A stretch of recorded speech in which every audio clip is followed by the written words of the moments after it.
والصلاة والسلام على محمد وعلى آله وأصحابه أجمعين.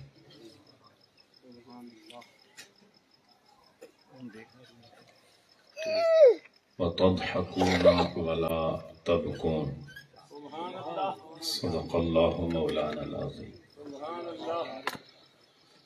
إن الله وملائكته يصلون على النبي يا أيها الذين آمنوا صلوا عليه وسلموا تسليما. اللهم صل على سيدنا وحبيبنا محمد وعلى آل سيدنا وحبيبنا محمد وبارك وسلم وصل عليه. بآواز بلند الصلاة والسلام عليك يا رسول الله وعلى آلك وعلى آل أصحابك يا حبيب الله.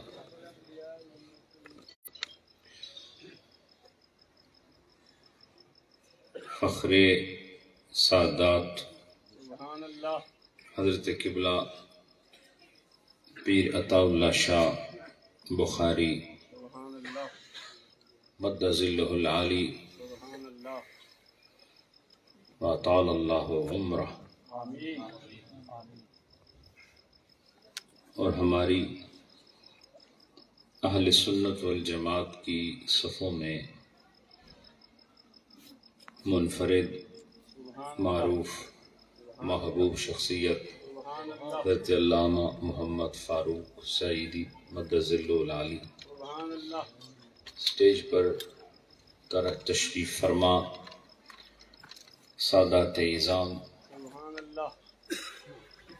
علماء ذی اکرام و احتشام، ائمہ مساجد اہل سنت والجماعت،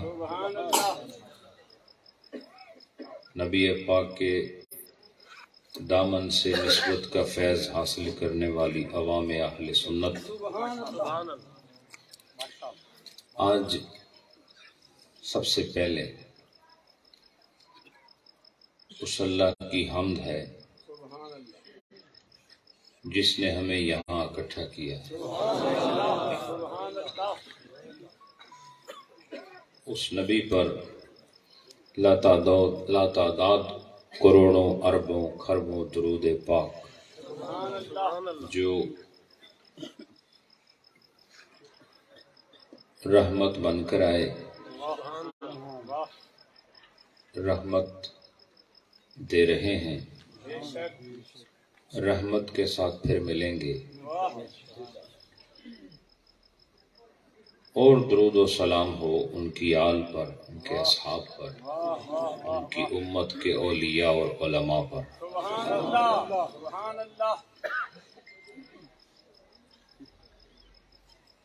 اس مجلس کے منتظم ملک حق نواز صاحب و دیگر نوجوانان اہل محبت، ان کی کاوش، سعی، محنت، مشقت میرے پیش نظر ہے، اور آپ حضرات کا ضبط و صبر اور اب تک یہاں تشریف فرما ہونا بھی، یقیناً یہ محبت نہ ہو تو اتنا صبر ہوتا نہیں، تعلق نہ ہو تو انتظار نہیں کیے جاتے، اور چشم براہی بھی ایسے نصیب نہیں ہوتی۔ اس کے لیے بھی دید کے پیچھے کامل دل اور اس دل میں خالص محبت کا ہونا ضروری ہے۔ حضرات محترم، ہمیں اور آپ کو ملانے والا نور ٹیلی ویژن ہے، جو ذریعہ بنا، ایک سبب ٹھہرا ہمارے اور آپ کے باہمی رابطے اور تعلق کا۔ دعا کریں اہل سنت والجماعت کا یہ ٹی وی جو منہج صوفیانہ پر تبلیغ و ارشاد کے فرائض سر انجام دے رہا ہے، اللہ اس چینل کی بہاروں کو سلامت رکھے۔ قبلہ شاہ صاحب بھی تشریف فرما ہیں، اور غالباً جو پچھلا پروگرام تھا اس میں بھی جلوگر تھے، سادات اعظام ہمارے سروں کا تاج ہیں۔ اور انتظامیہ والوں سے یہ گزارش ہے کہ جس طرح انہوں نے میرے لیے نشست کا اہتمام کیا ہے، اس طرح مجھ سے زیادہ اہم سادات کرام کی یہ ذوات ہیں جن کے لیے ایسا ہی اہتمام کرنا لازم ہے۔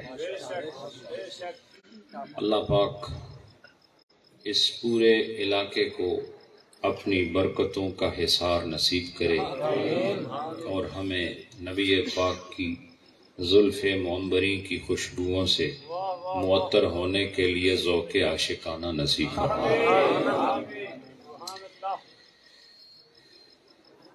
حضرت علامہ فاروق صاحب نے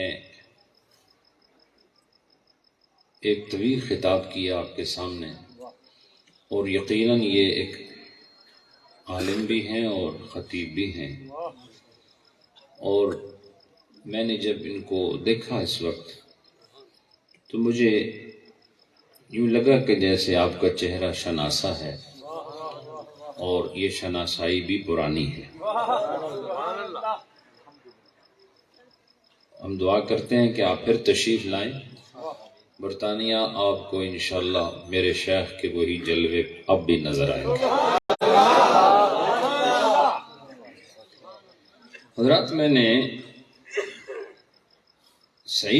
سچی بات آپ کو بتاؤں وہ یہ ہے کہ ہمارے خلیفہ محمد اعظم صاحب نے ابھی جب ہم خانے وال پہنچے تو اس وقت ذکر کیا کہ ابھی ہمیں یہ آپ کے علاقے لاڑ ملتان میں جانا ہے، چونکہ ہمارا جو یہ شیڈیول ہے وہ اتنا مصروف ہے کہ کوئی سمجھ نہیں تھی، تو میں تو اپنی طرف سے استراحت کی نیت لے کر چل رہا تھا، لیکن میرے خیال میں آپ کو دیکھ کر اب استراحت شروع ہو رہی ہے۔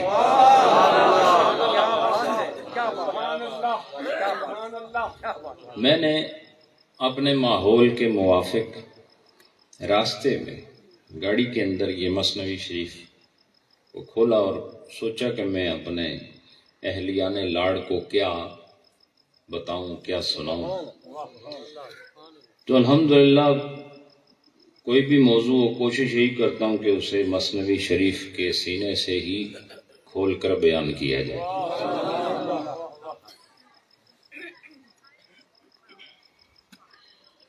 حضرات، وقت بہت ہو گیا ہے، کچھ دیر آپ کی سمع خراشی ضرور ہوگی۔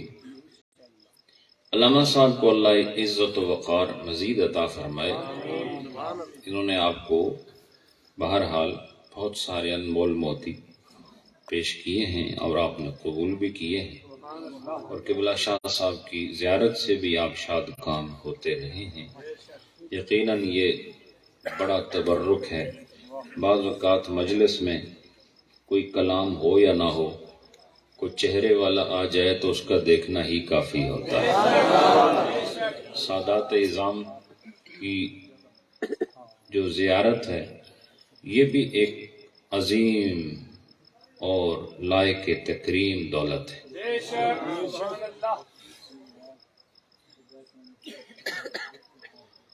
حضرات، اللہ رب العالمین نے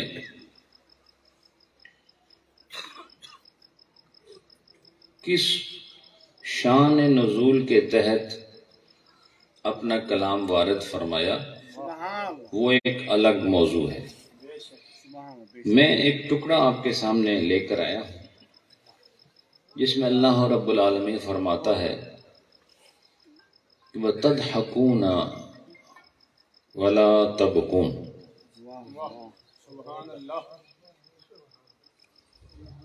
اللہ رب العالمین نے یہ ارشاد فرمایا کہ تم ہنستے ہو اور روتے نہیں ہو۔ یہ ہے آیت قرآنی کا آسان سلیس ترجمہ۔ اور تم ہنستے ہو وَلَا تَبْكُونَ، روتے نہیں ہو۔ آپ کو اللہ رب العالمین نے مختلف اوصاف کا منبع اور مرکز بنایا ہے۔ ذات سب کی ایک ہوتی ہے، اوصاف مختلف ہوتے ہیں، اور ذات ایک ہوتی ہے، اوصاف بے شمار ہوتے ہیں۔ اور اللہ رب العالمین کی ذات بھی ایسے ہی ہے، یہ عقیدے کا مسئلہ بھی کہ اللہ کی ایک ذات ہے اور پھر اس کی لامتناہی صفات ہیں جس کے بارے میں کما حقہ صرف وہ خود ہی جانتا ہے۔ لیکن اللہ رب العالمین نے اپنے اسماء صفاتیہ کو بھی قرآن میں ذکر فرمایا، وَلِلَّهِ الْأَسْمَاءُ الْحُسْنَى۔ نبی پاک نے بھی یہ فرمایا کہ اللہ کے بہت پیارے پیارے نام ہیں، اور اللہ نے ان ناموں کا تعارف قرآن پاک میں کرایا ہے، اور اللہ نے اسی طرح اپنے نبی کی بھی ایک ذات بنائی اور اس نبی کو بھی مرکع صفات بنایا، اور پھر ان صفات کو قرآن میں گنوایا۔ لہذا اللہ رب العالمین نے اپنے ازلی اور ابدی کلام میں اپنی ذات اور صفات کا ذکر فرمایا، اور اپنے محبوب کی ذات اور اس کی صفات کا ذکر فرمایا۔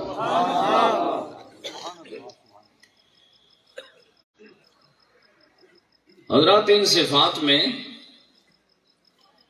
ایک صفت ہنسنا بھی ہے اور ایک صفت رونا بھی ہے۔ ہنسنے کا جو معاملہ ہے یہ مختلف وجوہات کی بنا پر وجود میں آتا ہے، اور رونے کا بھی جو معاملہ ہے یہ بھی مختلف وجوہات کی بنا پر وجود میں آتا ہے۔ لوگ کبھی کوئی مضحکہ خیز بات سن کے ہنس جاتے ہیں، کوئی لطیفہ سن لیں تو ہنس جاتے ہیں، کوئی خوشی کا موقع آئے تو ہنس لیتے ہیں، دنیا کی عیش و عشرت کی بات آئے تو ہنس لیتے ہیں۔ مختلف اس کے اسباب ہیں۔ اسی طرح رونے کے بھی بہت سارے اسباب ہیں۔ کبھی چوٹ لگ جائے تو آدمی رو پڑتا ہے، کبھی ظاہری چوٹ لگتی ہے، کبھی نہ نظر آنے والی چوٹ لگ جاتی ہے، کبھی کوئی اپنا بچھڑ جائے تب بھی آدمی رو لیتا ہے۔ لیکن عام دنیا کے ماحول میں یہ دیکھا گیا ہے کہ لوگ رونے اور مقابلے میں رونے اور ہنسنے کے مابین جو تقابلی اعتبار سے اگر جائزہ لیا جائے تو لوگ ہنستے زیادہ ہیں اور روتے کم ہیں۔ بولو، لوگ ہنستے زیادہ ہیں اور روتے کم ہیں، اور یہ دنیا داروں کا شیوا ہے، یہ غیر مومنین کا شیوا ہے، یہ صرف دنیا کی زندگی سے محبت کرنے والوں کا شیوا ہے کہ وہ ہر وقت خوش رہنا چاہتے ہیں، ہر وقت مسکرانا چاہتے ہیں، ہر وقت وہ تبسم آمیز صورت کے ساتھ نمودار ہونا چاہتے ہیں۔ تو فرمایا کہ ہر وقت ہنسنے کی ضرورت نہیں ہے، ہم نے تمہیں رونے کی صفت بھی تو دی ہے نا۔ ہم نے جب تمہیں رونے کی صفت دی ہے تو کبھی رو بھی لیا کرو۔ اور اصل میں یہ خطاب جو ہے وہ مشرکین مکہ کے ساتھ ہے۔ أَفَبِهَذَا الْحَدِيثِ تَعْجَبُونَ، کہ یہ جو اللہ کا کلام نازل ہوا ہے اس پر تم حیرت کا اظہار کرتے ہو، وَتَضْحَكُونَ وَلَا تَبْكُونَ، اور تم ہنستے بہت ہو اور روتے نہیں۔ تمہارا یہ ہنسنا استہزاءً ہے، اور تمہارا یہ ہنسنا یہ مذاق اڑانے کے ماحول میں صادر ہو رہا ہے۔ اللہ فرماتا ہے اس قرآن میں جو وعدہ و وعید ہے اور کفار کے لیے جو آخرت میں سزائیں ہیں اور جو ان کے لیے عقوبت ہے اور ان کے لیے جو اللہ نے نار تیار کر رکھی ہے، وہ سن کر تو رونے کی ضرورت ہے، پر تم آیات قرآنی کا نزول دیکھ کر ہنس رہے ہو، حالانکہ یہ مقام ہنسنے کا نہیں بلکہ رونے کا ہے۔ یہ ایک وہ تناظر ہے جس میں یہ آیات نازل ہوئی، اس کا تعلق مسلمانوں کے ساتھ عام طور پر نہیں ہے، لیکن عمومی طور پر تو تعلق نہیں، لیکن من وجہن اس کا تعلق ایمان والوں کے ساتھ بھی ہے۔ اسی لیے جب یہ آیت کا نزول ہوا، اصحاب صفا بیٹھے تھے اور جب انہوں نے اس آیت کو سنا تو وہ رونے لگ گئے، وہ روتے رہے، یہاں تک کہ ان کی آواز بلند ہوئی، یہاں تک کہ نبی پاک کی سماعتوں سے ٹکرانے لگی۔ اور نبی پاک نے جب سنا کہ ہوا کیا ہے، فرمایا انہوں نے سنا ہے أَفَبِهَذَا الْحَدِيثِ تَعْجَبُونَ وَتَضْحَكُونَ وَلَا تَبْكُونَ، کہ تم ہنستے زیادہ ہو روتے نہیں ہو۔ اس کے بعد سے یہ صفا والے رو رہے ہیں۔ حضرت ابو ہریرہ فرماتے ہیں نبی پاک علیہ السلام نے جب اپنے غلامان اہل صفا کو روتے ہوئے دیکھا تو مصطفیٰ کریم نے بھی رونا شروع کر دیا، اور ابو ہریرہ کہتے ہیں نبی کے رونے کی وجہ سے ہم سب نے بھی رونا شروع کر دیا۔ حضرات، یہ رونا، اب یہ آیت کا مورد کیا ہے اور آیت کا شان نزول کیا ہے اور آیت کا مفہوم کن کے لیے ہے، وہ معلوم ہے، وہ معروف ہے، وہ مفہوم واضح شدہ ہے کہ یہ کس کے ساتھ خطاب ہو رہا ہے، لیکن اس میں ایک شاخ ایسی ہے جس کا تعلق ایمان والوں کے ساتھ بھی ہے، اور صفا والے تڑپ گئے، صفا والے سسکیاں لے کے رونے لگے کہ وَتَضْحَكُونَ وَلَا تَبْكُونَ میں ہمارے لیے بھی اشارہ ہے، ایمان والو تم بھی ہنسنے کی صفت رکھتے ہو، رونے کی صفت بھی رکھتے ہو، لیکن جہان صوفیانہ میں اہل صفا اور اہل صفا، جو اہل صفا بھی ہیں اور اہل صفا بھی ہیں اور مقام صفا والے بھی ہیں، انہوں نے اس کلام الہی کو اپنے دل میں راسخ کیا، گویا صوفیانہ سماعت سے سننے کے بعد ان کو لگا کہ یہ کلام سب کے ساتھ ہے، ہمارے ساتھ بھی ہو رہا ہے، ہمیں بھی صرف ہنسنا نہیں چاہیے بلکہ رو رو کے اپنے رب کو منانے کی ضرورت ہے۔ اور یاد رکھو نبی پاک علیہ السلام کا ان کے رونے پر رو جانا حدیث تقریری کا مقام رکھتا ہے۔ سمجھ آئی کہ نہیں آپ کو؟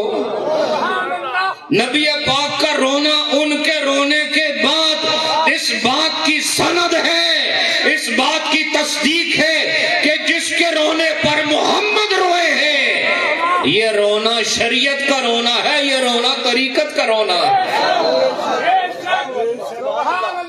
لہذا ہنسانے والے بہت آئیں گے، آپ کو مسکراہٹیں دینے والے بہت آئیں گے۔ یاد رکھو نبی نے بھی مسکراہٹ دی ہے، لیکن نبی خود بھی روئے ہیں، امت کو بھی رونے کا درس دیا ہے، اور صفا کے چبوترے پر بیٹھ کر نبی کے سینہ اختر سے اور اس علم مشرح کے صدر سے رونقیں لے کر کائنات کو تصوف کی بہاریں دینے والے ان صفا کے چبوترے پر بیٹھے ہوئے لوگوں نے کائنات کو بتایا ہے رب کو منانے کے لیے، ارے کبھی ان آنکھوں کے دریا سے عشق موتی بہا لیا کرو تاکہ وہ روٹھا ہوا رب تمہیں مقام رضا عطا کرے۔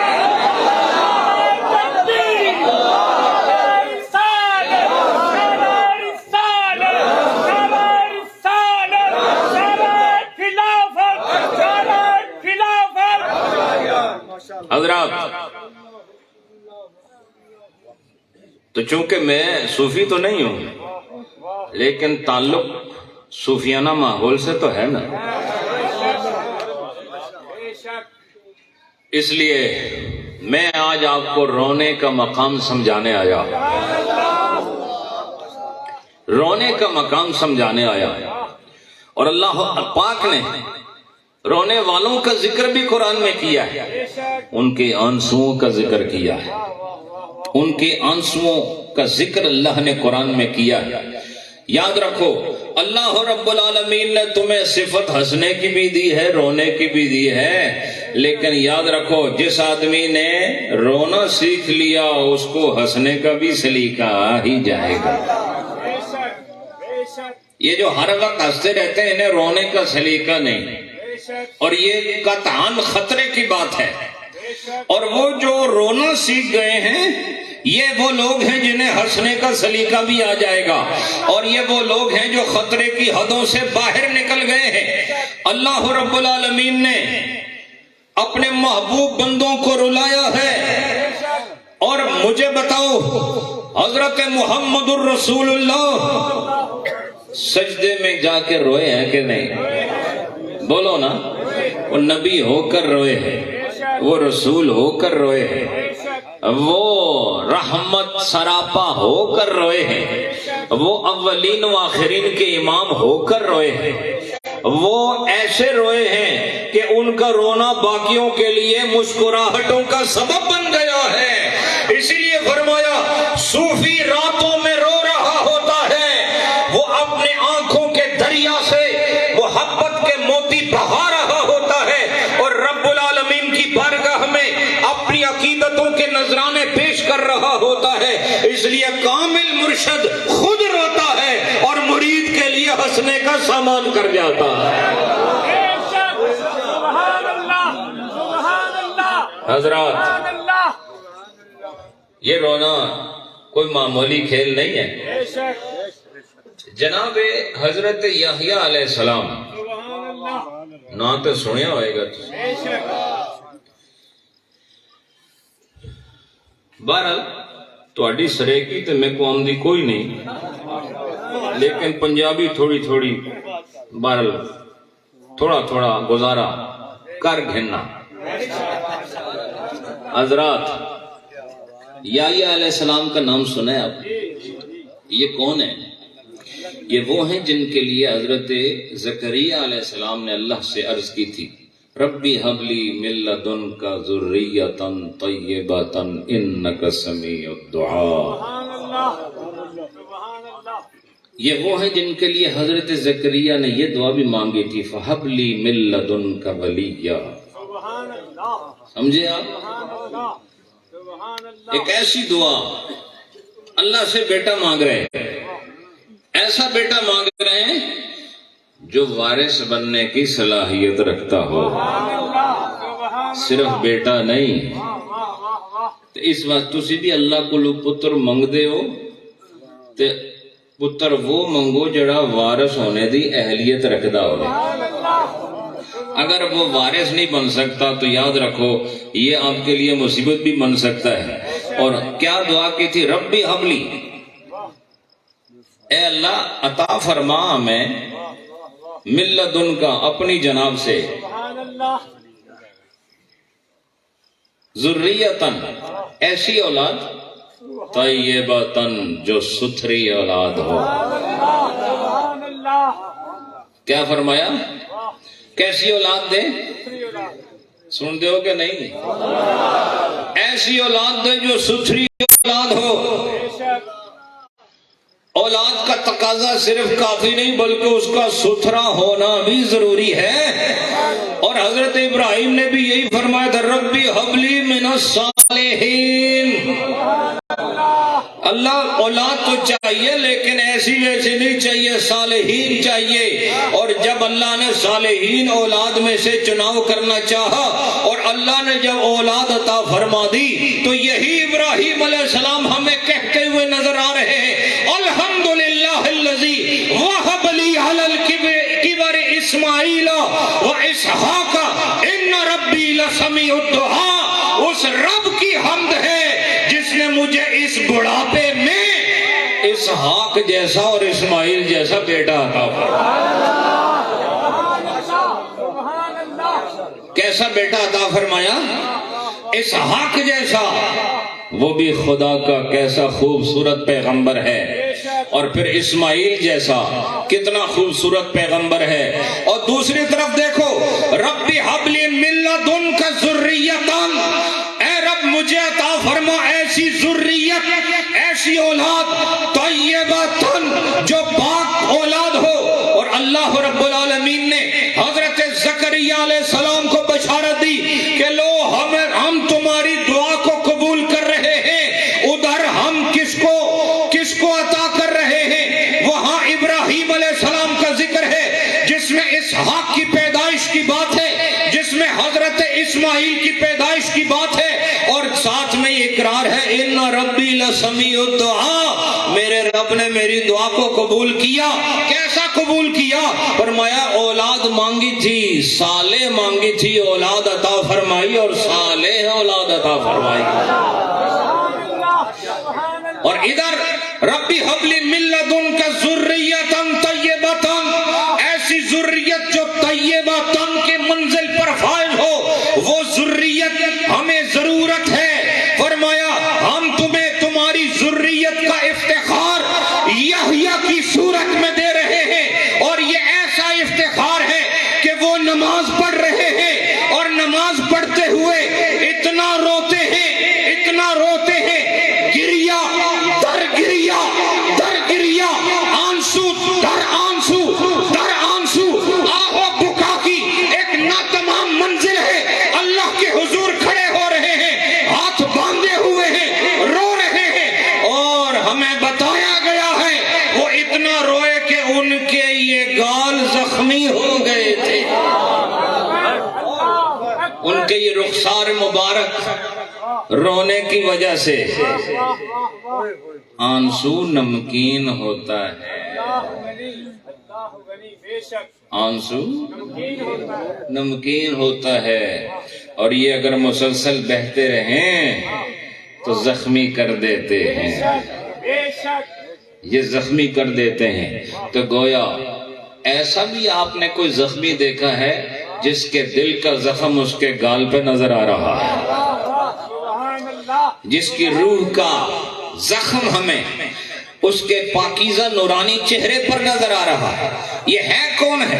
یہ پیغمبر ہے، یہ پاک ہے، یہ معصوم ہے، یہ معصوم عن الگناہ والخطا، ہر چیز سے معصوم ہے، یہ پاکیزہ ہے، یہ نیند میں بھی گناہ نہیں کر سکتے، لیکن خوف خدا کا یہ عالم ہے، محبت الہی کا ایسا سمندر روح میں موجزن ہے کہ پھر بھی اتنا روتے ہیں کہ ان کے رخسار مبارک زخمی ہو جاتے ہیں. اور روایت میں آتا ہے حضرت یحییٰ کے رونے سے پتھر کے ٹیلے بھی روتے تھے، اور درخت بھی آہیں اور سسکیاں لے لے کے روتے تھے، یہاں تک کہ اپنے بیٹے کا رونا سن سن کر حضرت زکریا علیہ السلام بھی رونا شروع کر دیتے تھے.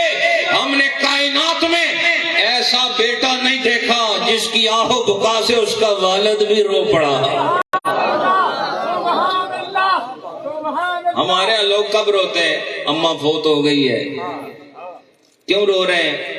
ابا جی فوت ہو گئے. تو یہ رونا بھی ممنوع تو نہیں، یہ تو اللہ نے آپ کی طبیعت بنائی ہے، اور جو نہ روئے تو اس کو اسپتال لے جایا جاتا ہے کہ اس کا دماغ خراب تو نہیں ہو گیا کہیں. تو رونا بھی برحق ہے، اور اللہ نے یہ آپ کی صفت میں پیدا کیا ہے کہ آپ کے دل کا غم اگر آبی شکل میں، جاری شکل میں دکھانا ہو تو خدا آپ کو رونے کی صلاحیت دے دیتا ہے. آپ کا دل رو رہا ہے، نظر نہیں آتا، چہرہ افسردہ ہوتا ہے، لیکن اگر آنکھوں سے آنسو جاری ہو جائیں پتہ چل جاتا ہے اندر دکھ کا سمندر تلاطم خیز ہو چکا ہے، اور اندر موجوں میں طغیانی ہے، اور اندر درد کے اندر جوانی ہے. اور حضرت یحییٰ علیہ السلام کا رونا ایسا رونا تھا کہ ان کے رونے سے درخت بھی رونا شروع ہو جاتے تھے. پتھر کے ڈیلے، یہ مٹی کے ڈیلے، پتھر کے یہ کنکر، یہ رونا شروع ہو جاتے تھے. حضرات یہ لوگ ہیں پاکیزہ، لیکن عشق الہی میں رونا کسی اور کی طرف جانے کی ضرورت ہی نہیں ہے. ہمارے لیے اللہ نے یہ مثالیں نبیوں کی زندگی میں قائم فرما دی کہ رونا ہوتا. اور آدم علیہ السلام بتاؤ کتنا روئے, کتنا روئے, کتنا روئے. سال ہا سال اللہ کے بارگاہ میں روتے رہے. اور روایت میں کہ 40 سال تک آپ مسلسل روتے رہے. اور روایت میں کہ 300 سال تک اللہ سے معافی مانگتے رہے. حضرت داؤد علیہ السلام اللہ کی بارگاہ میں روتے رہے. یہ نبیوں کا شیوا اور سارے نبیوں کا امام محمد الرسول اللہ یہ سر سجدے میں رکھ کے روتے رہے ہیں. اس سے پتہ چلا ارے صرف ہنسنے میں زندگی گزارنے والوں, آؤ کبھی اس درد کے میدان میں بھی قدم رکھ کے دیکھو, کبھی اس آنسوؤں کے تالاب میں بھی تم تیراکی کر کے دیکھو, کبھی اس اشکوں کے سمندر میں بھی غوطہ زن ہو کر دیکھو, تو تمہیں پتہ چلے گا خدا کی معرفت, خدا کی محبت, خدا کا عشق, خدا کی وارفتگی اور خدا کی ذات میں علی وجہ المحبت اگر استغراق کے راز کھلتے ہیں تو آنسو بہانے کے بعد ہی کھلا کرتے ہیں.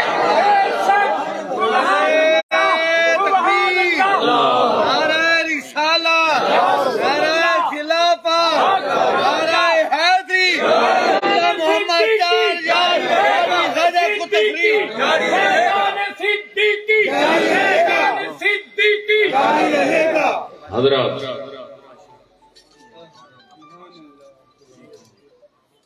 اللہ کے نبی نے فرمایا اللہ کے خوف سے رونے والا, اللہ کے خوف سے رونے والا. اس پروگرام کا عنوان غالباً میلاد النبی ہے. یہ میلاد جو میں آج بیان کر رہا ہوں یہ آپ نے پہلے نہیں سنا ہے, چونکہ یہ جو آنسوں اور آہوں اور سستیوں کی داستان ہے یہ بھی میلاد مصطفیٰ کے صدقے بیان ہو رہے ہیں. اور اسی ذات کی بابرکت کرم نوازیوں اور آپ کی پاکیزہ نصیحتوں کا نتیجہ ہے کہ تصوف والوں نے گریہ و زاری کو اپنا شیوا بنایا. حضرات اللہ کے رسول نے فرمایا کہ جو آدمی خدا کے خوف سے رویا ہے وہ جہنم میں نہیں جا سکتا.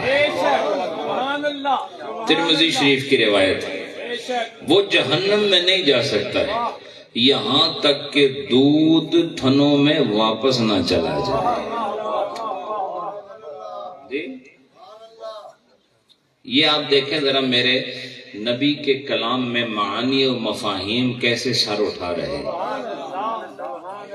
اور حدیث نبوی میں بلاغت کس بلا کی ہے نہیں سمجھے, کیسی بلاغت ہے. فرماتے ہیں اس وقت تک خدا سے ڈرنے والا جو آنسو بہاتا ہے اللہ کے خوف سے اس وقت تک جہنم نہیں جا سکتا جب تک دودھ واپس تھنوں میں نہ چلا جائے. اب بولو جو دودھ تھن سے باہر آ گیا اس نے واپس کیسے جانا ہے؟ فرمایا جس طرح تھن سے نکلا ہوا دودھ اس میں واپس نہیں جا سکتا اس طرح خدا سے ڈر کر رونے والا جہنم میں نہیں جا سکتا. یہ ہے شان رونے والوں کی, یہ ہے مقام رونے والوں. اللہ کی محبت میں کبھی آپ نے رو کر ٹیسٹ کیے ہیں؟ کبھی آپ روئے ہیں اللہ کی محبت میں؟ کبھی رو کے دیکھنا, دیکھنا ساری کائنات کے غم دھل جائیں گے. آپ نے صرف اللہ اکبر پڑھ کے سبحانک اللہم جو رٹا رٹایا سبق ہے وہ پڑھا ہے, وہ بھی لازم ہے چونکہ فرائض میں سے ہے, لیکن کبھی یہ عارفانہ انداز بھی تو اپناؤ, کبھی اہل صفا سے بھی اپنی صفت میں لاؤ, اور کبھی ان کی رونے پر نبی کا رو کر مہر ثبت کرنا اس کو اپنے اوپر طاری کر کے تو دیکھو. اور ہر وقت مسکراہٹ اور ہنسنا اور کھلکھلانا اور کہکہے لگانا, ارے یہ غافلوں کی زندگی ہے, جاگنے والے رویا کرتے ہیں. جاگنے والے رویا کرتے ہیں۔ اور اس چیز کو جناب جلال الدین رومی رحمت اللہ علیہ نے اس طرح ارشاد فرمایا کہ اللہ جس پر کرم کرنا چاہے، یا بالفاظ دیگر اللہ جس کی مدد کرنا چاہے، اللہ جس کی مدد کرنا چاہے، بتاؤ اس کو پھر کوئی کمی باقی رہ سکتی ہے؟ تو اللہ کی مدد کیسے آتی ہے؟ اب دیکھو، یہ رونا دھونا صوفیاء کا کام ہوتا ہے، اور آج کے جتنے بھی جو نام نہاد صوفیاء ہیں، یہ تو کوئی فوت ہو جائے تب بھی نہیں روتے، اس لیے کہتے ہیں کہ پھر چہرہ اچھا نہیں لگتا ہے تو لوگ ہمیں ہی دیکھتے رہتے ہیں، تو روتے بھی نہیں لوگوں کے سامنے۔ لیکن اصل اور کامل اور وہ اولیاء جنہوں نے صرف نسل سے ولایت کا نام حاصل نہیں کیا، بلکہ انہوں نے قرآن و سنت کی خدمت کر کے یہ مقام حاصل کیا، یہ وہ لوگ ہیں جو آج بھی روتے بھی ہیں، مسکراتے بھی ہیں، لیکن تناسب یہ ہوتا ہے کہ ہنسنا مسکرانا کم ہوتا ہے، رونا دھونا زیادہ ہوتا ہے۔ لیکن جلال الدین رومی فرماتے ہیں کہ اللہ جس کی مدد کرنا چاہے تو وہ کس طرح مدد کرتا ہے؟ جناب رومی رحمت اللہ علیہ ارشاد فرماتے ہیں کہ وہ اس طرح مدد کرتا ہے اپنے بندے کی کہ اس کو رونے دھونے کی طرف مائل کر دیتا ہے۔ اللہ کیسے مدد کرتا ہے؟ رونے کے ذریعے سے اللہ مدد کرتا ہے، وہ تمہیں آہو زاری کی طرف پھیر دیتا ہے۔ لہذا آج ایک بات یاد رکھنا، کبھی یاد الہی میں رونا آ جائے تو سمجھ لینا جناب رومی نے یہ عقدہ کھولا ہے۔ انہوں نے یہ بتایا ہے کہ اگر یاد الہی میں رونا آ جائے تو اگلا مرحلہ خدا سے مدد آنے کا مرحلہ ہوتا ہے۔ تو جو خدا کی محبت میں روتا ہے پھر اگلا مرحلہ خدا کی مدد کا ہوتا ہے، جو روتا ہے اسے مدد ملتی ہے، تو گویا اللہ نے اپنی مدد دینے کے لیے درمیان میں وسیلہ رونے کو رکھا ہے۔ تو اے ہنسنے والوں، وَتَضْحَكُونَ وَلَا تَبْكُونَ، اور یہ مخاطب کے صیغے ہیں، اور مایا تم روتے نہیں صرف ہنستے ہو، مطلب یہ کبھی رو بھی لیا کرو، جو روتا ہے اسے ہماری مدد ملتی ہے، اور جن کو خدا کی مدد مل جائے وہ دو جہاں سے بے نیاز ہو جاتے ہیں۔ تو اس بات کو جناب رومی کیسے فرماتے ہیں؟ آپ ذرا مثنوی کے ماحول میں سماعت فرمائیں۔ چوں خدا خواہد کے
یاری کنات۔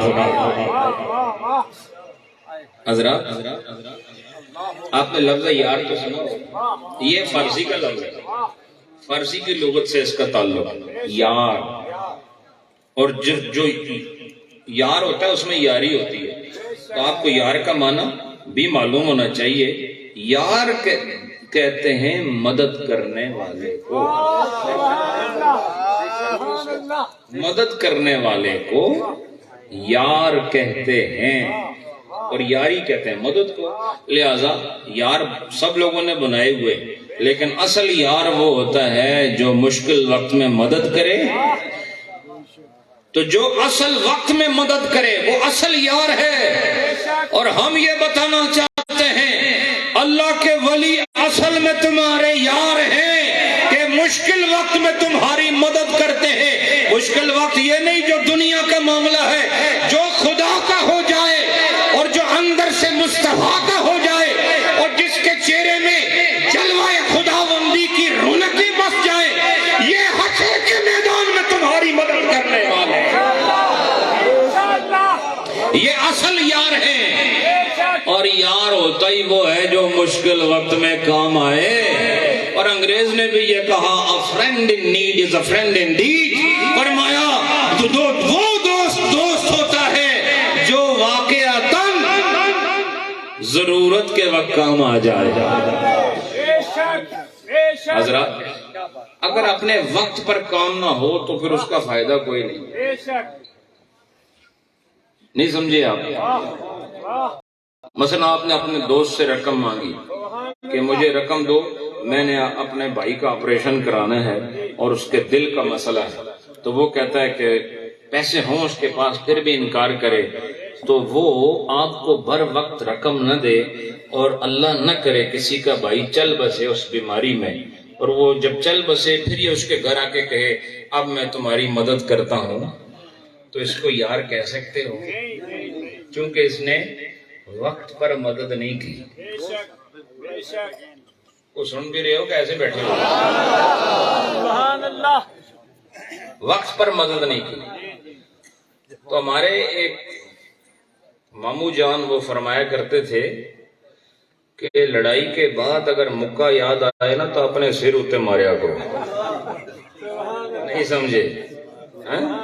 یعنی بے وقت کام یہ بے فیض ہوتا ہے.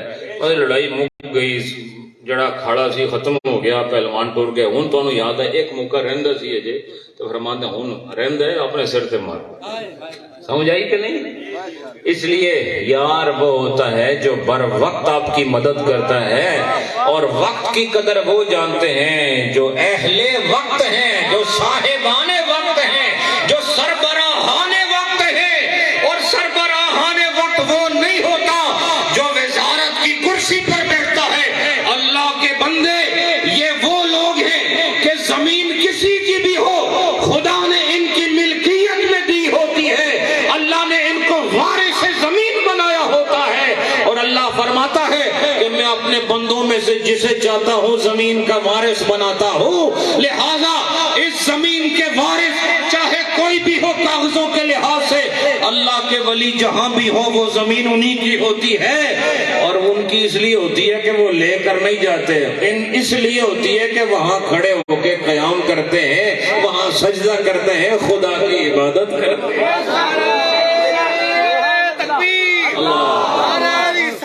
یا رسول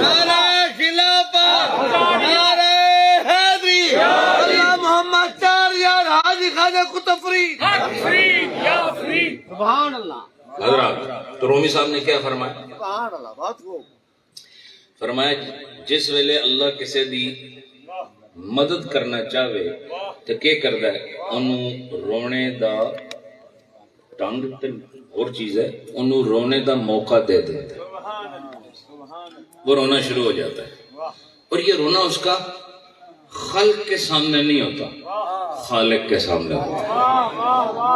یہ رونا اس کا مجمع میں نہیں ہوتا، وہ ہوتا ہے اس کا گریبان ہوتا ہے، اس کی داڑھی ہوتی ہے، اس کا منہ ہوتا ہے، اس کی شخصیت ہوتی ہے، اس کا اپنا لباس ہوتا ہے، اس کی اپنی وہ خانقاہ ہوتی ہے، اور اس کا اپنا مسلح ہوتا ہے اور خدا ہوتا ہے. اس وقت جو وہ آنسوؤں کی تسبیح چلاتا ہے، نہیں سمجھے؟ اس وقت جو وہ آنسوؤں کی تسبیح چلاتا ہے، ایسی تسبیح چلتی ہے کہ وہ خود روتا ہے، لیکن اے لاڑ والو جو ان کے لڑ لگ جاتا ہے، یہ تسبیح پڑھنے والا ولی اپنے پیچھے چلنے والوں کو خوشیاں عطا کر دیتا ہے.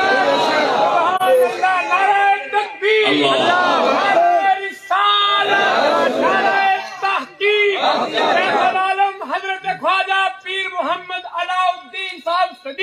مبلغ اسلام جناب حضرت علامہ پیر محمد نور العارفین صاحب صدیقی صدیقی صدیقی۔ رومی صاحب ایک قدم اور آگے لے کے جا رہے ہیں۔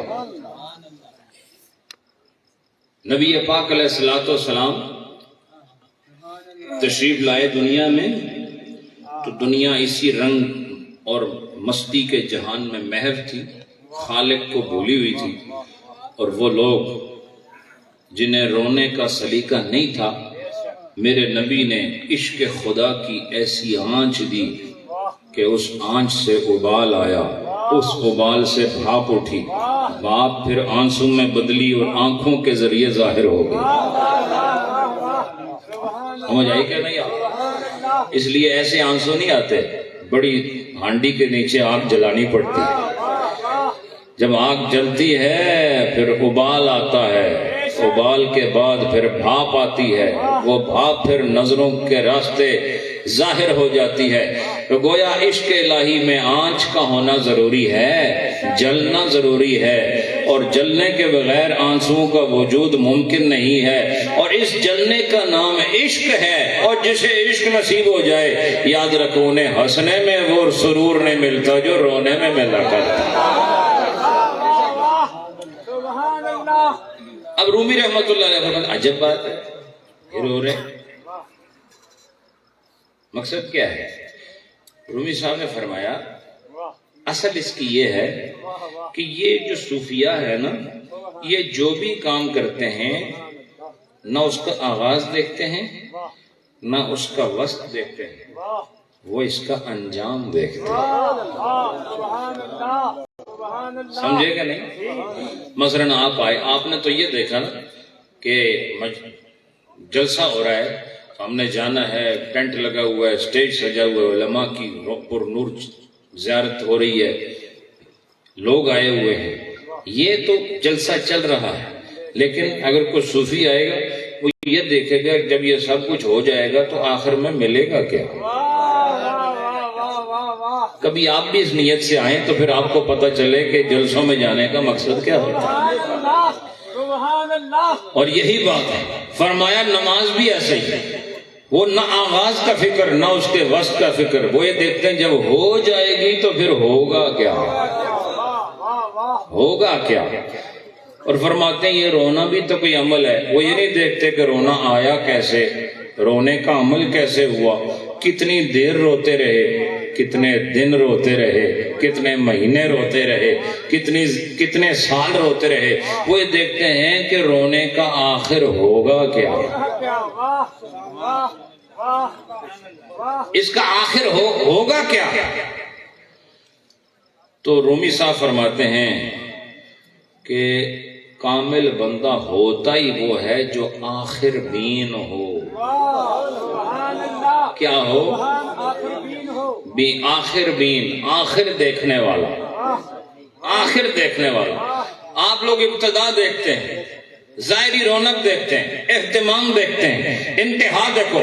جس کام کے انتہا پر فتح نظر آئے، جس کام کے انتہا پر ثواب نظر آئے، جس کام کے انتہا پر رب کی رضا نظر آئے، اور جس کام کی انتہا پر محمد کی رضا نظر آئے، اور جس کام کی انتہا پر جنت کا دروازہ نظر آئے، اور جس کام کی انتہا پر پل صراط سے گزرنے کا مژدہ سنایا جائے، وہ ہر کام خیر والا ہے، برکت والا ہے، نجات والا ہے، فتح و سرفرازی والا ہے۔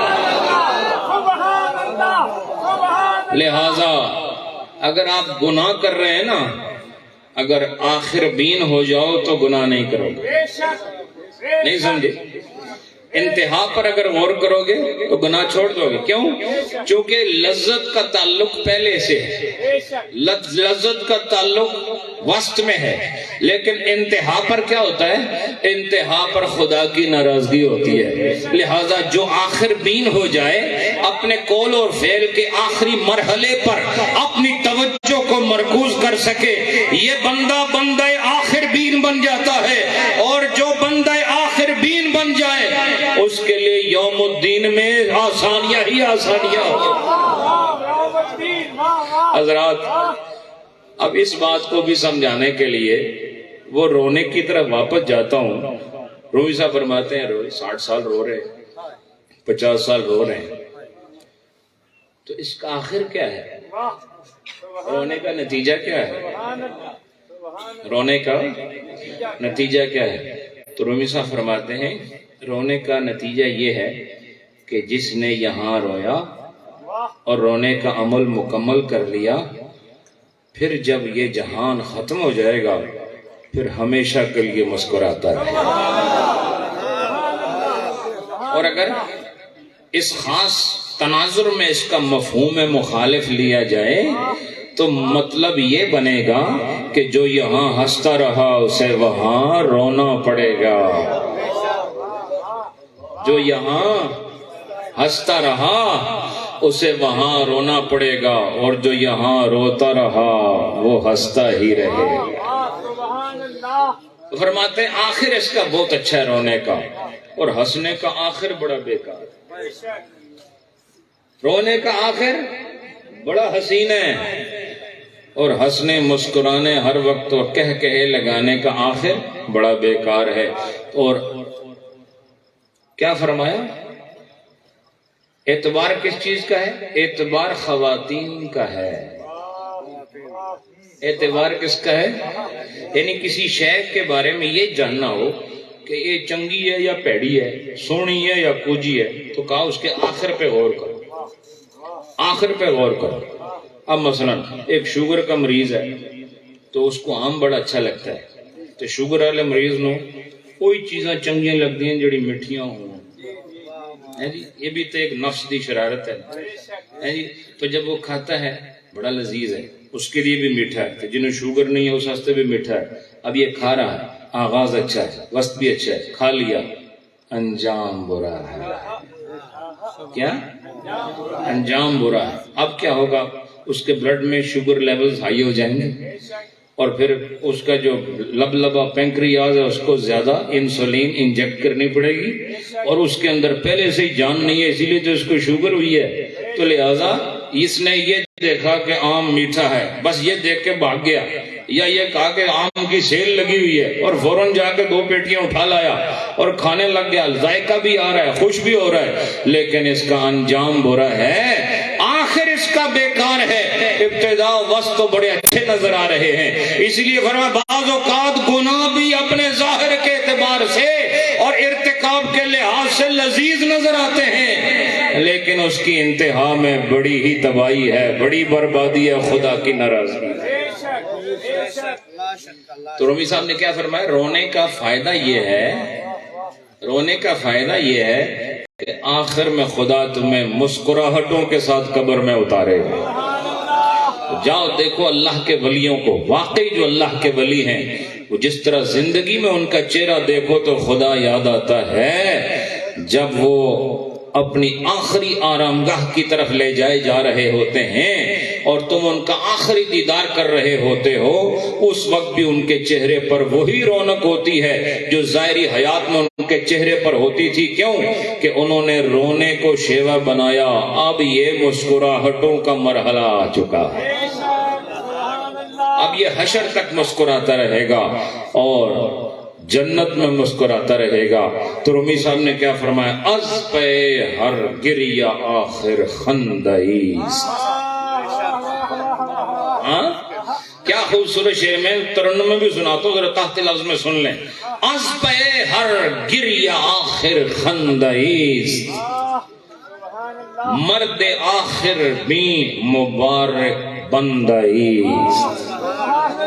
کا بندہ ہوئی قابل مبارکباد، سونا قسمت والا ہے جڑا آخر بین ہے، آخری مرحلہ جدے نظر وچ ہے، جدے سامنے ظاہر نہیں بلکہ انتہا ہے، جدے سامنے اول نہیں بلکہ آخر ہے، جدے سامنے شروع نہیں بلکہ جدے آگے آخر ہے اور اختتام ہے۔ فرمایا یہ بندہ کامل ہے، بندہ مبارک ہے۔ بندہ مبارک کون ہے؟ فرمایا وہ بندہ بندہ جو آخر بین ہے، جو آخر پر نظر رکھے، یہ بندہ مبارک ہو جاتا ہے، اور جو روتا رہتا ہے آخر رونے کا نتیجہ ہنسنا ہی ہوتا ہے۔ کیا ہوتا ہے؟ ہنسنا ہی ہوتا ہے۔ تو یہ بات کس طرح فرماتے ہیں؟ محبت سے سماعت فرمائیں۔ از پہ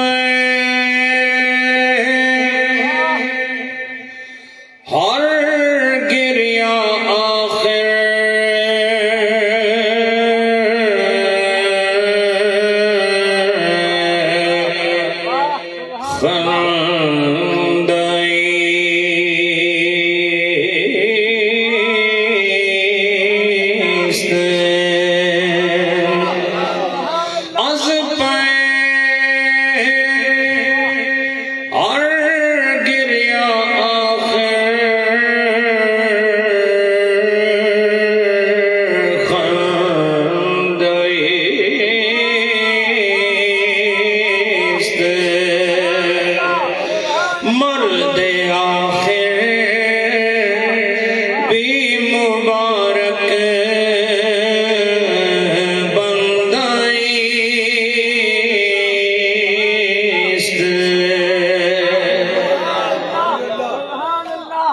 آپ نے انتظار تو بہت کیا، لیکن آخر تو اچھا ہی ہے نا۔ مغرب سے آپ بیٹھے ہیں لیکن آخر تو اچھا ہی ہو رہا ہے نا۔ جس طرح رونے کا آخر اچھا ہے، لاڑ والے ہو تہاڈی مجلس دا آخر بھی بہت سونا ہے۔ اور کبھی تنہائی میں رو کے دیکھنا، میرے اس کہنے پر عمل کر کے دیکھنا۔ اب میں آپ کو کوئی اور باتیں اپنے بارے میں کروں اچھا نہیں لگتا، لیکن آپ کو یہ نصیحت کر رہا ہوں، چھوڑو ساری تسبیحاں ایک طرف رکھو۔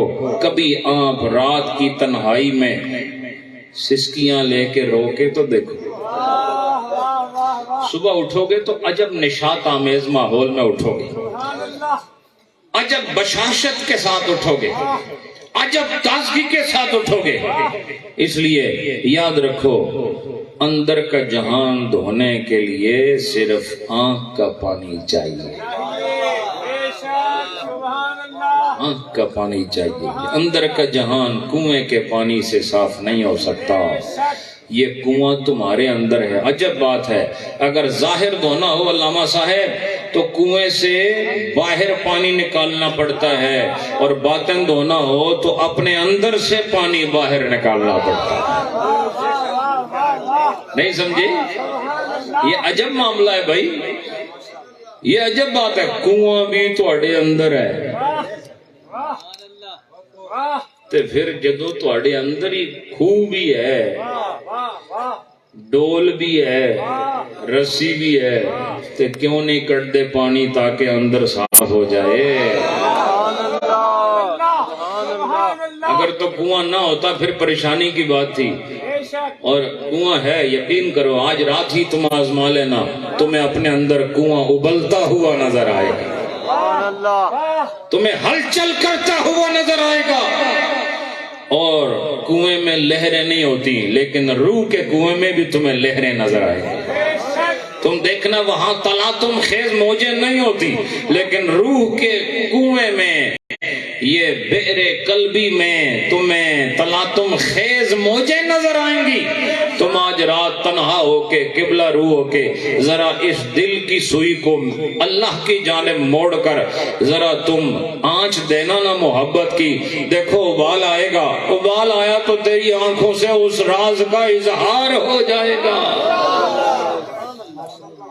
حضرات، اب ایک میں شعر اور پڑھوں گا جو بڑا مشہور زمانہ شعر ہے اور یہاں ترتیب میں آ رہا ہے، اور یہ جو میرا مضمون ہے یہ اس کا مؤید قرآن کے کلام بھی ہیں، اس کے مؤید قرآن کے کلام بھی ہیں۔ مثلا فَإِنَّ مَعَ الْعُسْرِ يُسْرًا، قرآن نے کہا کیا ہے کہ تنگی کے ساتھ کشادگی ہے، بولو نا، مشکل کے ساتھ آسانی ہے، ایسا ہے نا؟ تو یہ قرآن نے کہا، اور مزے کی بات ہے 2 بار کہا، اللہ وجہ تسلسل کہا، یکے بعد دیگرے کہا، اور یہ تاکید کو ثابت کرتا ہے۔ یہ زیادہ تفہیم کے لیے اور زیادہ توجہ کو بڑھانے کے لیے ایک کلام مکرر لایا گیا ہے، اور فرمایا فَإِنَّ مَعَ الْعُسْرِ يُسْرًا إِنَّ مَعَ الْعُسْرِ يُسْرًا۔ تو کچھ سمجھو نا، اللہ بھی اپنے کلام کے ذریعے کلام موقت فرما رہا ہے، اور تکرار کلام تاکید کلام کو مستلزم ہے، اور بتایا کہ اللہ کہہ رہا ہے مشکل آئی تو آسانی ہوگی، اور یاد رکھو ایک بات، یہ مشکل رونا ہے، یہ مشکل رونا ہے، اور مسکرانا آسانی ہے۔ جس نے یہاں رونا سیکھ لیا یہ عسر کی منزل میں ہے، اور حشر میں یہ یسر کی حالت میں اٹھایا جائے گا، اور جو یہاں یسر کی حالت میں رہا وہ وہاں عسر کی حالت میں اٹھایا جائے گا۔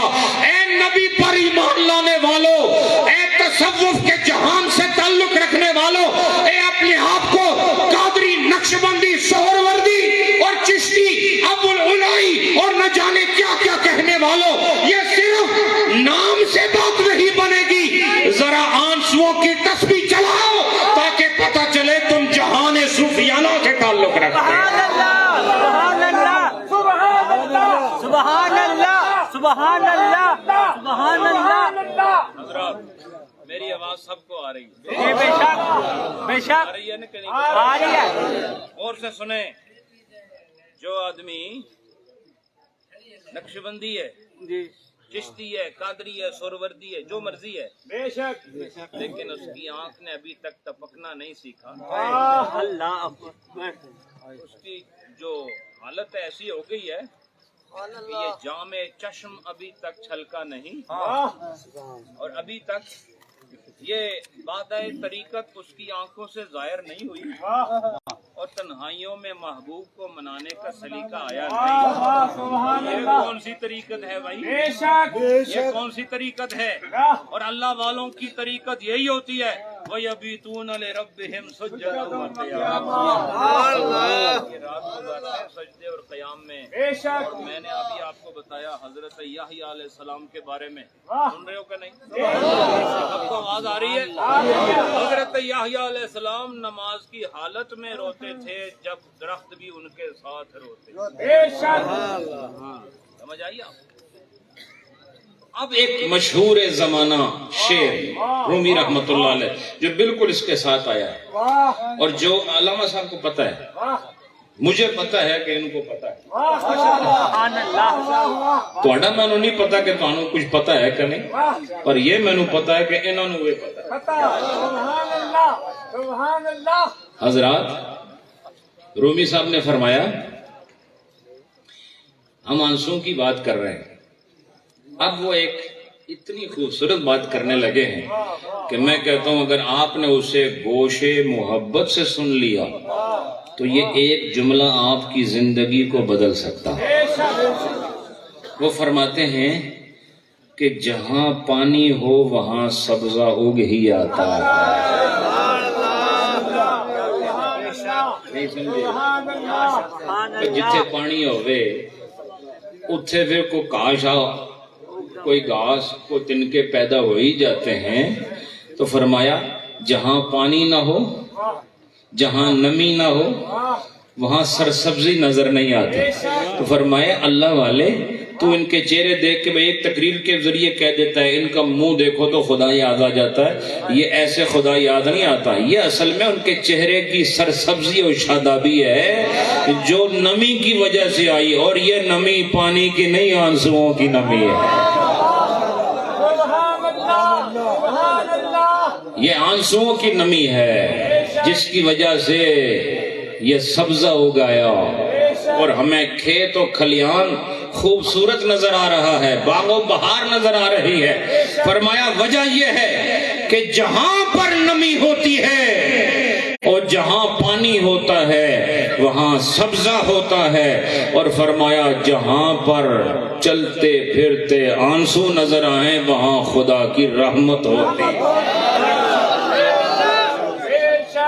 سبزہ بھی خدا کی رحمت ہے کہ بولو لاڑ والے بولو سارے بھائی، پیچھے والے بولو پیچھے والے۔ سبزہ خدا کی رحمت ہے؟ بولو نا، نہیں بولے ابھی آپ. سبزہ اللہ کی رحمت ہے کہ نہیں؟ رومی صاحب نے فرمایا کہ جہاں آب رواں ہو وہاں سبزہ ہوتا ہے. جہاں آب رواں ہو وہاں سبزہ ہوتا ہے، اور جہاں اشک رواں ہو وہاں رحمت ہوتی ہے. فرمایا جس طرح پانی چلتا ہے تو سبزہ اگاتا ہے اور زمین کا وہ ٹکڑا خشک ٹکڑے سے زیادہ حسین لگتا ہے، اس طرح جو آنکھ رونے والی ہے اس آنکھ سے بہت خوبصورت لگتی ہے جس کو رونے کی صلاحیت حاصل نہیں ہوئی. اس لیے عام چہرے سارے ایک طرف، اللہ کے ولی کا چہرہ ایک طرف. کیوں؟ یہ اشک رواں کی خیرات لے کے چل رہا ہے، یہ آب رواں کی صورت لے کے چل رہا ہے. اللہ نے اس کے زمین وجہ پر، اس کی زمین صورت پر رحمت کا سبزہ اگا دیا، اور یہ جہاں جاتا ہے بہار بداماں جاتا ہے، یہ جہاں جاتا ہے یہ گلستان بردوش جاتا ہے، اور یہ جہاں جاتا ہے خدا کی رحمت کا ہوش لے کے ساتھ جاتا ہے. فرمایا اس کی وجہ کیا ہے؟ انہوں نے ہنسنے کو ترک کر کے رونے کو اپنا لیا ہے، انہوں نے خشکی چھوڑ کے تری کو اپنا لیا. اب مجھے یہ کہہ لینا دو جڑے روندے نہیں نا انہوں نے خشکی دی بیماری ہے، نہیں سمجھے؟ اور خشکی کا علاج کیا ہوتا ہے؟ تری. بولو نا، خشکی کا علاج کیا ہوتا ہے؟ تری. تو لہٰذا اگر آپ خشک ہیں تو تری کو اپناؤ تو خدا تمہیں بھی خشک سے تر بنا دے گا، اور خشک سے علامہ صاحب تر بنایا تو خشک تر بنا دے گا. نہیں سمجھے؟ اور تمہیں ایسا بنا دے گا کہ کائنات دیکھ کے کہے گی اے جان والا اور کوئی نہیں، خدا دا ولی جا رہا ہے. اچھا ایک نقطہ اور پیش کر دوں، وہ یہ ہے کہ تم جو یہاں بیٹھے ہو تم بھی خدا کے ولی بن سکتے. جن کی داڑیاں نہیں ہیں یہ بھی، مطلب یہ نہیں کہ داڑیاں نہیں ہیں تو ولی بن جائیں گے، اگر یہ چاہیں تو ولی بن سکتے ہیں. کیونکہ اللہ نے ولایت خاندان کے حوالے نہیں کی ہے، اللہ نے ولایت اسلام کے حوالے کی. اس لیے کوئی مسکین جس کا والد کیلے بیچتا ہے وہ بھی اللہ کا ولی بن سکتا ہے. اور آپ اگر ولایت والوں کی تاریخ پڑھیں تو کوئی زمانے کا ڈاکو رہا ہے نہیں، وہ راہزن رہا ہے، بڑی بڑی چوریاں کرنے والا، راستے میں لوٹ مار کرنے والے لوگ اللہ نے زمانے کے کتب بنا دیے. بولو نا. اور غوث پاک نے بھی چور کو ولی بنایا تھا کہ نہیں؟ سمجھ آئی کہ نہیں؟ تو وہ تو ایک نگاہ کی بات تھی، لیکن ہوں ایسی نگاہ کوئی نہیں کہ تسی جو مرضی کرو تو آؤ جی تمہیں ولایت دے کے فارغ کر دیں. ہوں بھی ولایت مل سکتی ہے پر تمہیں قرآن و سنت دے ذریعے ہی حاصل کرنی پڑے گی. آج کے پرفتن دور میں ادھر ادھر نہیں جانا، کیونکہ اس سلسلے میں بھی کوئی 1520 شاخیں نکل آئی ہیں. نہیں سمجھے؟ نقش بندی جو ہے وہ کو 1800 قسم کے بن گئے، چشتی بھی کو 2000 قسم کے بن گئے، اور قادری بھی ان کی مزید شاخیں اتنی ہو گئی کہ درخت کا پتہ نہیں چل رہا یہ درخت ہے یا فصل ہے، وہ فصل کے ساتھ مل گیا ہے، شاخیں اتنی زیادہ ہو گئی ہیں. حضرات اس لیے اس موجودہ دور میں فرق کرنے والی چیز، امتیاز کرنے والی چیز، علی وجہ تحقیق جس پر آپ اعتماد کر کے سلوک کی منزلیں طے کر سکتے ہیں.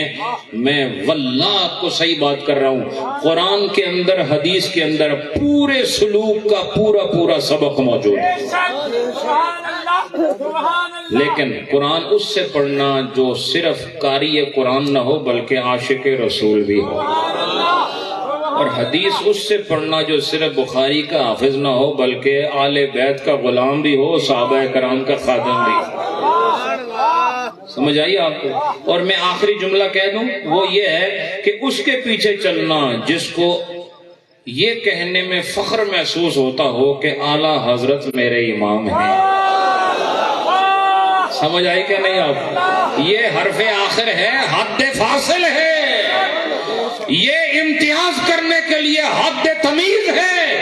آج کے اس دور میں جس کے آگے اعلیٰ حضرت نظر آ رہے ہیں وہ سمجھ لے کہ اس کے آگے صرف اعلیٰ حضرت نہیں، سارے سادات بھی اس کے آگے ہیں، سارے صحابہ بھی اس کے آگے ہیں، محمد بھی اس کے آگے ہیں. یہ ایک آستانے کا فقیر آپ کو بتا رہا، یہ آستانوں کے جہان سے اعلان ہو رہا ہے. اور یہ جو جگہ جگہ دڑے بن رہے ہیں، سادات کو فکر ہو رہی ہے کہ ہماری شان ختم ہو گئی، اور دوسرے لوگوں کو یہ فکر ہے صحابہ کی شان ختم ہو گئی. ارے جن کی عزتوں کا ذمہ اللہ نے اپنے ذمہ کرم پر لیا ہوا ہے، اور جن کو نوازنے میں نبی پاک نے کسی قسم کا بخل نہیں کیا، اور جن کو نبی پاک نے اپنے کریمانہ خطاب سے نواز کر جنت کی بشارتیں دے دی ہیں، ان کو ڈرنے کی کیا ضرورت ہے؟ تمہارے لیے اللہ، اگر تم سچے ہو تو تمہارے لیے اللہ اور اس کا رسول کافی ہے. اور یہ صدیقی سبق ہے. نہیں سمجھے آپ؟ واہ بھائی،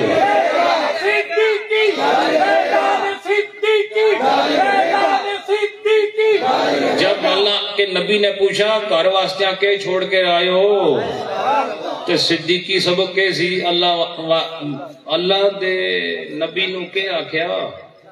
اتنا تو تمہیں بھی پتا ہے نا کہ فرمایا اللہ اور اس کا رسول. اس سے پتہ چلا کہ جو حضرت صدیق اکبر کا ماننے والا ہے اس کو کسی سے گھبرانے کی ضرورت نہیں ہے، اس لیے کہ جو صدیقی مزاج والا ہے اس کو پتہ ہے جہان مانے نہ مانے میرے لیے اللہ اور اس کا رسول کافی ہے. میرے لیے اللہ اور اس کا رسول کافی ہے. حضرات واپس پلٹتے ہیں. کافی ہم اسٹیشن سے ادھر چلے گئے تو ہم واپس اب اسی ڈبے میں بیٹھتے ہیں جو مدینہ شریف جا رہا ہے. رومی صاحب نے فرمایا ہر کجا آب رواں سبزہ بوت، جتھے بھی چلدا پانی ہوئے اتھے سبزہ ہوتا ہے. جہاں پانی چل رہا ہو سمجھ جاؤ کہ وہاں سبزہ ہوگا. اور ہر کجا اشکیں رواں رحمت بوت، کہ جہاں پر جس طرح چشمہ رواں ہو تو سبزہ ثابت ہے، اشک رواں ہو تو رحمت ثابت ہے.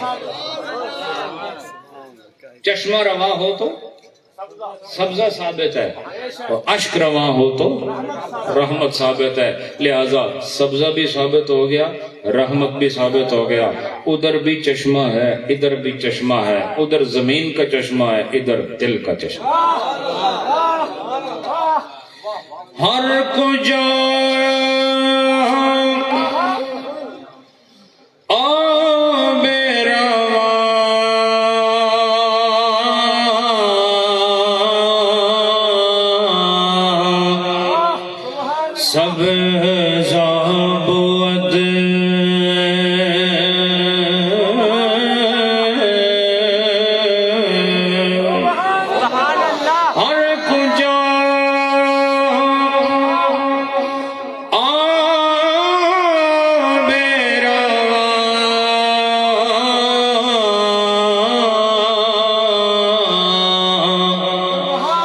سب زہبود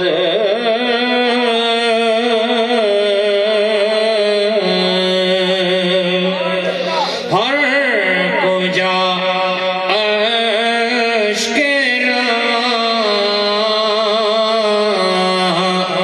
رحمت بود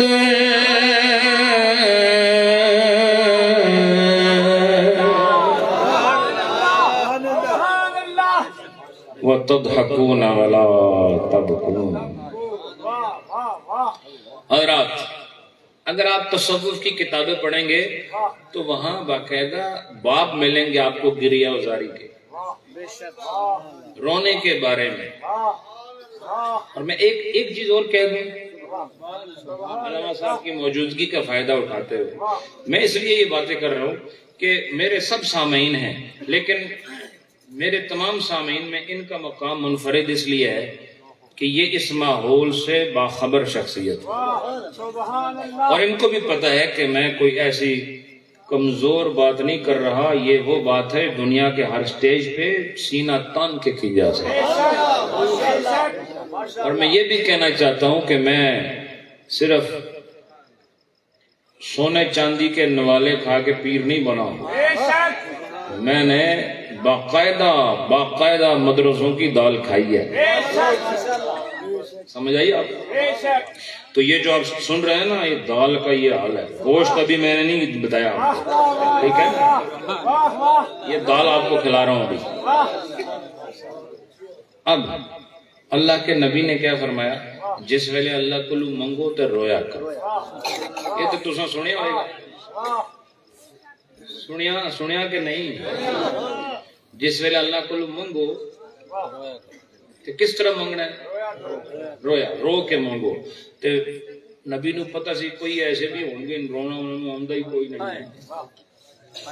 کئی لوگ روتے نہیں ہیں بھائی، ان کو لگتا ہے ہم اچھے نہیں لگیں گے، اور خدا کے بندے رونے کی شکل میں ہی تو اصل شکل ہے۔ رونے والا منہ دیکھا آپ نے؟ اس میں انکساری ہے، اس میں عاجزی ہے۔ رونے والے کا منہ دیکھ کے دل نرم ہو جائے۔ تو تم اپنا چہرہ ٹھیک کرو نا تاکہ خدا کی رحمت متوجہ ہو۔ ہر وقت اکڑے رہتے ہو تو رحمت تمہارا رخ کیسے کرے گی؟ رحمت کے لیے اشک رواں چاہیے، سمجھ آئیے آپ؟ تو اشک رواں کے لیے ایمان چاہیے، اور ایمان کے لیے یاد رکھو صادق دل چاہیے۔ اسی لیے صحبت اولیاء اللہ ضروری ہے کہ صرف آپ کے ساتھ ٹائٹل لگ جائے، نقشبندی ہو گیا، قادری نہیں، یہ ساری چیزیں صرف شناخت ہیں۔ اصل کام وہ قواعد، ضوابط، اسباق اور منازل سلوک ہیں جو طریقت کے باب میں رہتے ہوئے ایک سالک کو عملی صورت کے لیے قبول کرنے پڑتے ہیں۔ تو حضور نے فرمایا جس ویلے منگو اللہ کو لوں تو کس طرح منگو؟ رو کے منگو۔ تو فرمایا جے تانوں رونا نہ آوے تو رونے والی شکل بنا کے ہو۔ یہ فرمان رسول ہے۔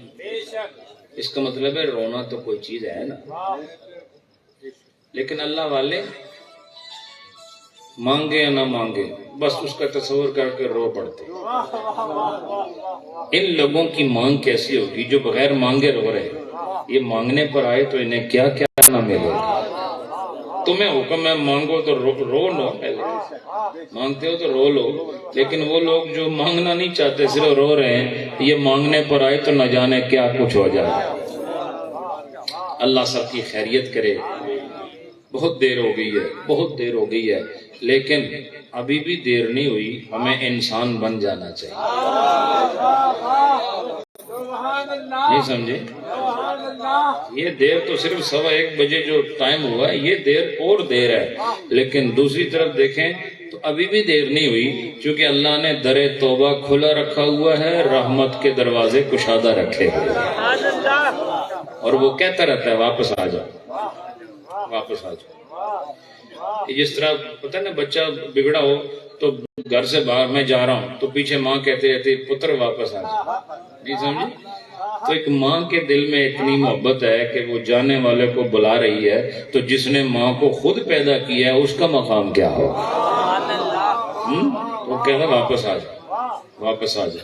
تو ابھی واپسی کا راستہ ہے، دروازہ کھلا ہوا ہے، واپس لوٹ جاؤ۔ اور جو واپس ہو گیا اللہ فرماتا ہے اگر تو واپس آ گیا تو نبی پاک نے ہمیں بتایا جو اللہ کے بلانے پر واپس آ گیا سمجھو وہ گیا ہی نہیں تھا۔ الطائب من الذنب کما لا ذنب لہ، ہیں جی؟ فرمایا جڑا ٹر گیا نکل گیا کروں تو انہوں اللہ آکھیا وہ مڑ آ جا، واپس آ جا، اور وہ واپس داخل ہو گیا تو فرمایا یہ گیا ہی نہیں تھا۔ اس کا مطلب ہے اللہ اپنی شان ستاری بھی قائم رکھے ہوئے ہے اور اپنی شان رحمت بھی قائم رکھے ہوئے ہے، اس لیے در توبہ بھی کھلا ہے، در رحمت بھی کھلا ہے۔ آؤ لوٹ آؤ اور اللہ کی رحمت کو سینے سے لگا لو۔ میں محترم ملک نواز صاحب، ان کی ساری جماعت اور آستانہ علیہ نیریہ شریف سے عقیدت رکھنے والے اور دور دراز سے میاں چنو، کسووال، اقبال نگر جی، اور ہمارے مظفر گڑھ سے ساتھی اور یہاں بھی مختلف علاقوں سے جو حضرات آئے ہیں، بڑی دیر آپ نے انتظار کیا، تشریف آپ نے رکھی. میں آپ سب کے لیے دعا گو ہوں. اللہ پاک آپ سب کو سلامت رکھے اور اس محفل کے صدقے ایک دفعہ ضرور آپ نے رونا ہے گھر جا کر. ایک دفعہ آج رو لینا باوضو ہو کے 2 نفل پڑھ کے بتی بجھا کے توجہ اللہ کی طرف کر کے بس پھر دیکھنا تمہیں ایک ایسا لطف محسوس ہوگا. لوگ درد کے لیے روتے ہیں، تم درد کی دوا کے لیے رویا. جی ہاں، سبحان اللہ. یہ بچہ گم ہے لیکن اللہ کی نظر میں ابھی بھی ہے اور ہمیشہ رہے گا. ہم اللہ کو عرض کرتے ہیں اللہ یہ تجھے معلوم ہے کدھر ہے، اس کو گھر بھیج دے اپنے کرم اور مہربانی سے. اللہ پاک سلامت رکھے. تھوڑا سا ذکر مختصر اور اس کے بعد انشاءاللہ دعا کریں گے اور پھر اگلی منزل. مجھے جہاں سے غالباً وہاڑی جانا ہے ابھی اور وہاں صبح جمعہ ہے. اور یہ مسلسل حضرات یہ جو آپ دیکھ رہے ہیں یہ کئی دنوں سے یہی عشر ہے ہمارا. صبح و شام ایسی مجلسیں ہیں ہر جگہ. آپ کے لیے تو ایسا ہی ہوتا ہے کہ ابھی تازہ دم معاملہ ہے، لیکن میں بڑی منزلیں طے کر کے پہنچتا ہوں جہاں بھی جاتا ہوں. اللہ آپ کو جو جتنی دیر آپ بیٹھے ہیں اس ساری دیر کو اللہ آپ کے لیے عبادت میں شمار فرمائے. کلمہ شریف کا ذکر ہوگا، پہلے میں ذکر کروں گا، بعد میں آپ نے ذکر کرنا ہے. لا الہ الا اللہ لا الہ الا اللہ. سب ذکر کریں.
صلی اللہ علیہ وسلم. یہی ذکر دوسری طرز میں سماعت کریں اور میرے ساتھ آپ نے ذکر کرنا. آوازیں آگے پیچھے نہ ہوں. لا الہ الا اللہ الا اللہ الا اللہ لا الہ